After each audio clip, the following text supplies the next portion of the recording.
L'histoire de Joseph est l'une des plus célèbres et des plus riches en enseignements de l'Ancien Testament, racontée dans le livre de la Genèse, chapitres 37 à 50. Voici un résumé des principaux événements.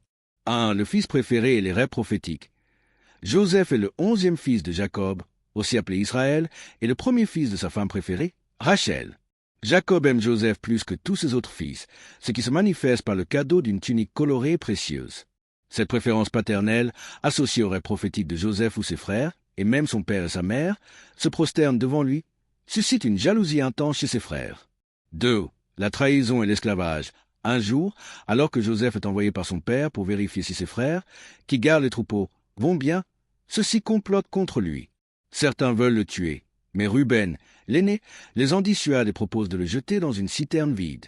Finalement, sur proposition de Judas, ils le vendent à une caravane de marchands ismaélites pour 20 pièces d'argent. Pour cacher leur crime à leur père, ils trempent la tunique de Joseph dans le sang d'un chevreau et la présentent à Jacob, qui est inconsolable, croyant son fils mort. 3. Joseph en Égypte, de l'esclave au prisonnier. En Égypte, Joseph est vendu comme esclave à Potiphar, un officier important du Pharaon. Joseph est béni et tout ce qu'il entreprend réussit, si bien que Potiphar lui confie la gestion de toute sa maison. Cependant, la femme de Potiphar tente de séduire Joseph à plusieurs reprises. Joseph refuse catégoriquement, fidèle à Dieu et à son maître.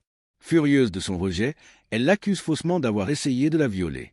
Potiphar, en colère, jette Joseph en prison. 4. L'interprétation des rêves et l'élévation. En prison, Joseph continue de montrer ses qualités et gagne la confiance du chef de la prison.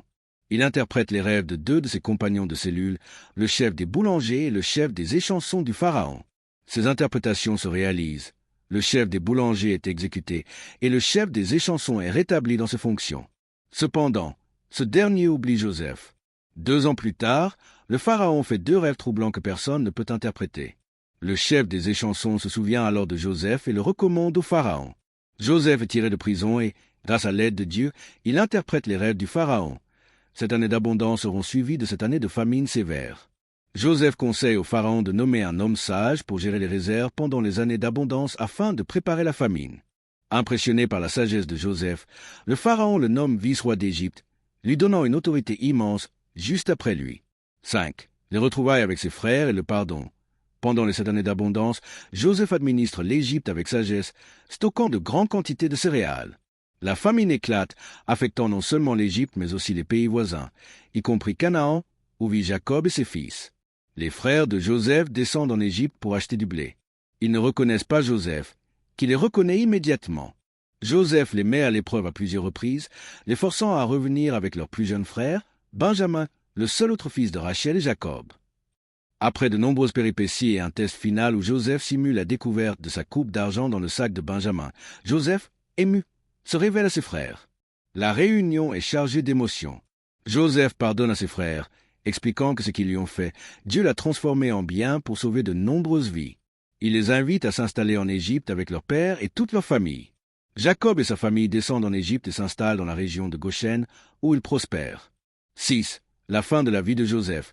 Joseph continue de vivre en Égypte, prenant soin de sa famille et de son peuple.